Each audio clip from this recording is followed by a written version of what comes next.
saya akan melakukan wawancara dan mengajukan beberapa pertanyaan terkait pengambilan keputusan berbasis nilai kebajikan sebagai seorang pemimpin. Silahkan memperkenalkan diri sekilas tentang Ibu. Nama saya Sofia STD, Kepala Sekolah SD Desa Mawang, beralamat di Jalan Poros Malino, Mawang, Kelurahan Roman Lungkua, Kecamatan Botoharanmu, Kabupaten Bintang. Terima kasih Ibu. Selama ini bagaimana Ibu dapat mengidentifikasi kasus-kasus yang merupakan dilema etika atau rujukan moral? Selama ini yang menjadi dilema adalah situasi yang terjadi ketika seseorang baru harus memilih antara dua pilihan, di mana kedua pilihan itu antara dua pilihan di mana kedua pilihan secara moral benar, tetapi bertentangan sangat bertentangan. Sedangkan rujukan moral yaitu situasi yang terjadi ketika seseorang harus membuat keputusan antara benar dan yang salah. Jadi pengambilan keputusan dilema etika itu benar dan benar, kemudian rujukan moral itu benar dan salah. Terus Ibu selama ini bagaimana menjalankan pengambilan keputusan di sekolah, terutama untuk kasus-kasus di mana ada dua kepentingan yang sama-sama benar atau sama-sama mengambil nilai kebajikan? Cara mengambil keputusan yaitu dengan cara bermusyawarah, mengambil semua guru stakeholder yang ada di sekolah. Kita adakan rapat. Setelah itu kita menyampaikan apa-apa yang ingin dicapai, maka disitulah kita menentukan apakah setuju dengan masalah yang tujuan yang ingin dicapai. Setelah diadakan rapat seperti itu, sebagian stakeholder itu ada yang mengatakan setuju dan ada pun tidak. Jadi cara untuk mengambil keputusan, saya mengambil suara yang terbanyak, karena suara terbanyak itu kemungkinan dapat memotivasi apa-apa yang akan kita laksanakan nanti ke depan. Jadi itu termasuk langkah atau prosedur yang Ibu gunakan dengan menganalisis dulu masalahnya ya Bu. Kemudian hal-hal apa saja yang selama ini Ibu anggap efektif dalam pengambilan keputusan, apakah dengan melalui diskusi atau seperti apa itu? Tetap dengan mengadakan diskusi, karena saya berpikir dengan cara berdiskusi atau dengan bermusyawarah kita bisa dapat berkolaborasi pendapat, mana yang positif, pendapat yang positif dan negatif, dan kemungkinan kita mengambil yang banyak positifnya, karena itu yang kita inginkan ke depannya, kemajuan dari sekolah kita yang akan capai ke depan. Kemudian hal-hal apa saja yang selama ini menjadi tantangan dalam pengambilan keputusan yang Ibu alami? Yang menjadi tantangan itu karena apabila kita adakan pertemuan, karena ada juga di antara stakeholder itu yang tidak setuju, disitulah kita menjadi tantangan untuk mengambil keputusan. Mana yang kita ambil, keputusan mana yang kita ambil, apakah yang sedikit memilihnya atau yang lebih banyak. Otomatis yang kita anggap keputusan itu bagus, yang banyak memilih. Jadi dengan Ibu merangkul semua yang tidak setuju, bicara dengan baik bahwa langkah ini yang lebih bagus. Setelah itu yang tidak setuju berangsur-angsur dia memahami dan mengerti langkah apa yang harus kita lakukan. Apakah ada jadwal tertentu ketika pengambilan keputusan di dilema etika atau ada prosedur lain yang saya katakan seperti itu tidak jadwal karena itu dilema atau masalah tidak terjadwal karena tiba-tiba itu ada masalah. Nah, seketika ada tiba-tiba ada masalah, di situ biasa memanggil stakeholder dan tiba-tiba juga untuk bermusyawarah membicarakan langkah apa yang harusnya kita ambil yang sebaiknya. Jadi tidak ada jadwal. Terjadwal ya Bu, jadi penyelesaiannya itu dalam waktu cepat. Jika ada masalah langsung didiskusikan satu kali. Adakah seseorang atau faktor yang selama ini mempermudah saat Ibu mengambil keputusan? Itulah dengan jalan memanggil semua pihak atau stakeholder yang ada di sekolah untuk duduk bersama, berkolaborasi membicarakan hal-hal yang mana yang harus kita capai dengan ke arah yang lebih positif. Itulah yang kita bicarakan di dalam itu. Setelah kita membicarakan hal-hal yang positif itu yang dapat mengarah ke yang lebih bagus ke depannya, itu yang kita tentukan pada saat pertemuan stakeholder tersebut. Jadi yang mempermudah itu dengan kolaborasi bersama ya. Kolaborasi. Bu, dari terakhir ya Bu, dari semua hal yang Ibu sampaikan tadi, pembelajaran apa yang dapat Ibu petik dari pengalaman Ibu mengambil keputusan terima etika? Pembelajaran di sini saya lagi tetap mengadakan bermusyawarah dengan semua stakeholder. Apa yang kita ambil keputusan itu dengan cara bermusyawarah itulah kita dapat mencapai suatu keputusan dengan kata mufakat. Nah, di dalam kata mufakatan itu yang akan kita laksanakan nanti. Jadi pembelajaran yang sangat bagus tentang musyawarah ya Bu. Terima kasih untuk wawancara kita pada hari ini. Demikian wawancara saya bersama Ibu Kepala Sekolah SD Negeri Center Mawang. Terima kasih. Wassalamualaikum warahmatullahi wabarakatuh. Waalaikumsalam warahmatullahi wabarakatuh.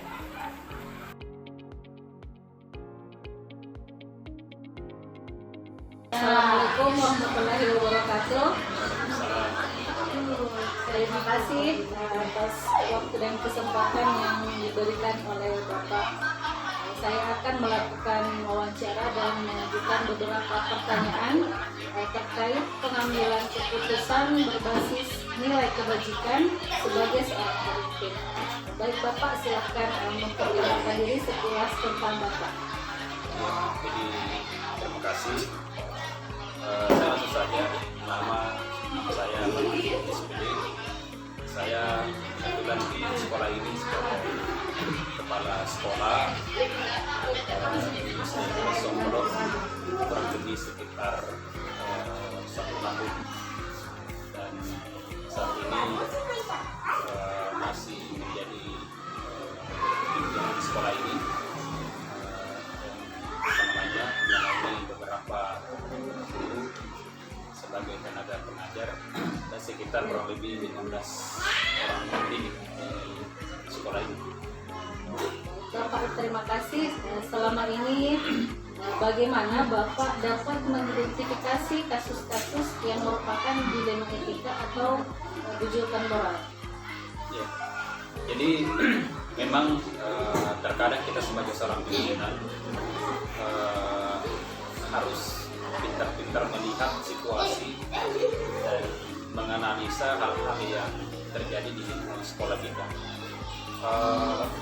Di antara beberapa hal yang menjadi yang kami lakukan di sekolah kami ini, ketika ada persoalan ataupun hal-hal yang menjadi persoalan yang harus kami selesaikan, maka hal pertama yang harus kami lakukan adalah mengidentifikasi persoalan tersebut.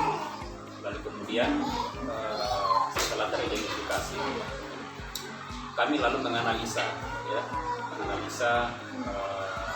apa saja yang perlu kami lakukan untuk menyelesaikan persoalan itu sampai akhirnya kami dapatkan solusinya.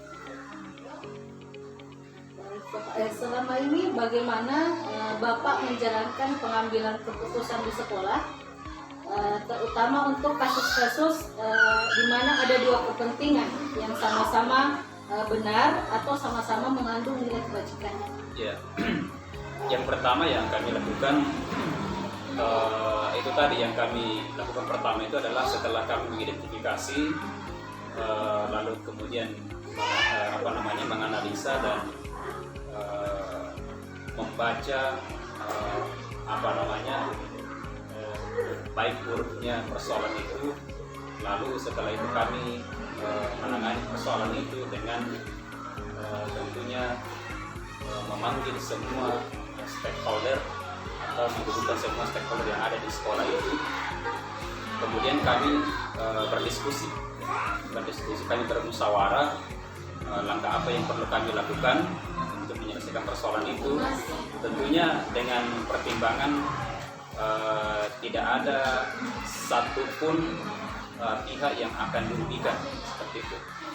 Tujuan utamanya adalah kita bisa menyelesaikan persoalan itu dengan tidak ada yang dirugikan dan semua bisa merasa terpuaskan. Ya. Kemudian hal yang kedua yang kami lakukan adalah tentu saja kami melihat skala prioritas, ya, skala prioritas yang mana kami anggap paling penting untuk diselesaikan, itu dulu yang kami dahulukan. Jadi kalau misalnya dua-duanya penting, dua-duanya harus dilakukan dengan kebaikan, maka kami lihat di situ skala prioritasnya mana yang lebih besar. Kalau kami sudah mendapatkan poinnya satu persoalan yang lebih penting dan perlu kami lakukan, maka itu dulu yang kami utamakan, lalu menyusul yang berikutnya. Yang jelasnya intinya keduanya harus kami akomodir, kedua-duanya harus kami lakukan dan tidak ada yang merasa dirugikan, intinya. Jadi pada saat pengambilan keputusan pastinya Bapak mengidentifikasi terlebih dahulu, kemudian menganalisis bagaimana masalahnya, dan untuk mencapai kesepakatan bersama Bapak itu melihat prioritasnya begitu. Kemudian hal-hal apa saja yang selama ini Bapak anggap efektif dalam pengambilan keputusan pada kasus-kasus di bidang etika itu? Satu hal yang pasti adalah diskusi. Ya. Jadi tidak ada satu persoalan pun yang bisa selesai tanpa didiskusikan, tanpa dimusyawarahkan. Itu yang kami lakukan selama kami di sini, dan alhamdulillah itu terbukti tidak ada persoalan yang kami pernah hadapi yang tidak terselesaikan. Semuanya bisa diselesaikan dengan baik, semuanya bisa menerima dengan baik dengan adanya musyawarah dan dengan adanya diskusi. Kenapa? Karena kami tidak mengambil keputusan sepihak. Ya, kami mendengarkan semua masukan-masukan dan setelah itu kami laksanakan, kami lakukan yang kami anggap terbaik dan mendapat persetujuan dari semua pihak. Itu yang kami lakukan. Ya Pak, jadi yang Bapak anggap sangat efektif itu dengan diskusi bersama teman-teman sekalian. Ya. Kemudian hal-hal apa saja yang selama ini merupakan tantangan dalam pengambilan keputusan kasus-kasus di dunia etika itu? Ya, tentunya setiap persoalan itu pasti ada tantangan. Setiap pengambilan keputusan itu pasti ada tantangannya. Salah satu tantangan yang kami hadapi ya, ketika ada di antara rekan kami yang ada di sekolah ini yang tidak setuju dengan apa yang kita sepakati bersama, dan itu pasti ada di antara sekian banyak orang, di antara sekian banyak guru, tenaga kependidikan yang ada di sekolah ini. Kita tidak bisa menjamin, tidak ada jaminan bahwa semua bisa setuju sesuai dengan pemikiran kita. Pasti ada yang tidak sesuai. Nah, inilah yang menjadi salah satu persoalan tantangan. Bagaimana caranya kita bisa merangkul merangkul orang-orang yang tidak setuju itu, supaya bisa memahami apa yang kita putuskan. Sehingga salah satu trik kami adalah merangkul dia dengan berbicara dari hati ke hati. Itu salah satu solusi yang kami lakukan dengan memberikan pemahaman yang bisa dia terima, dan pada akhirnya alhamdulillah bisa juga memahami apa yang kita putuskan bersama, dan semua persoalan-persoalan itu, semua tantangan itu bisa kita atasi. Bapak, apakah Bapak memiliki jadwal tertentu dalam menyelesaikan sebuah masalah? Apakah Bapak akan langsung menyelesaikan sebuah kasus, misalnya jika ada kasus, apakah Bapak langsung menyelesaikan atau ada jadwalnya begitu? Kalau secara berkala atau secara terjadwal itu tidak ada, ya. Tetapi pada intinya setiap persoalan yang ada itu kami tetap berusaha untuk menyelesaikan dalam waktu yang cepat. Ya. Kenapa? Karena kami tidak ingin persoalan-persoalan yang ada itu bisa berkembang lebih luas, berkembang kemana-mana, apalagi keluar lingkungan sekolah, sehingga salah satu yang kami terapkan itu adalah penyelesaian dalam waktu cepat. Ya, walaupun itu tidak terjadwal, tidak berkala, karena persoalan itu juga kita tidak tahu kapan datangnya. Ya, jadi terkadang memang katakanlah dalam sebulan itu ada persoalan, dalam sebulan berikutnya mungkin tidak ada sama sekali. Jadi dalam persoalan seperti ini mungkin kami tidak menjadwal, kami tidak secara berkala, tetapi pada intinya adalah penyelesaian dalam waktu cepat. Ya, kalau bisa diselesaikan pada hari itu juga, kita langsung selesai. Jadi Bapak selesaikan penyelesaiannya dalam waktu yang cepat, ya Pak. Pada kasus-kasus itu Pak, ada faktor yang selama ini mempermudah atau membantu Bapak dalam mengambil keputusan? Kembali ke stakeholder yang ada di sekolah. Jadi setiap pengambilan keputusan untuk memudahkan atau mempersulit pengambilan keputusan itu adalah adanya dukungan dari semua pihak. Kalau seorang pimpinan hanya bekerja sendiri, maka saya yakin itu tidak bisa selesai persoalan apapun. Sehingga yang menjadi inti daripada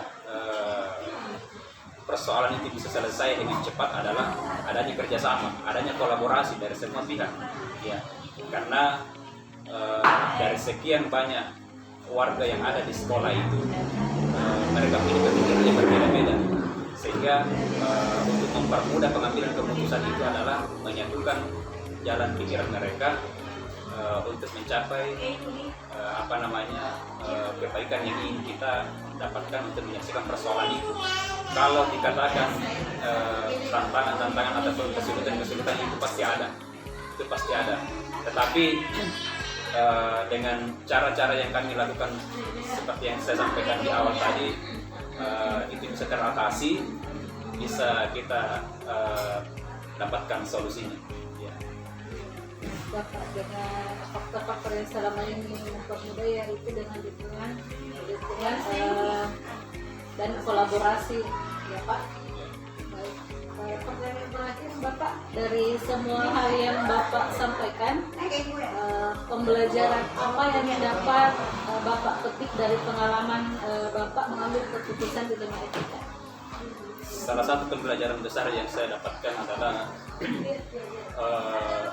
sebuah ketegasan, itu satu, kemudian sebuah kemauan yang kuat. Jadi tidak ada persoalan yang bisa selesai kalau kita tidak tegas dalam mengambil keputusan. Tidak ada persoalan yang bisa selesai kalau kita tidak ada kemauan untuk menyelesaikan persoalan itu.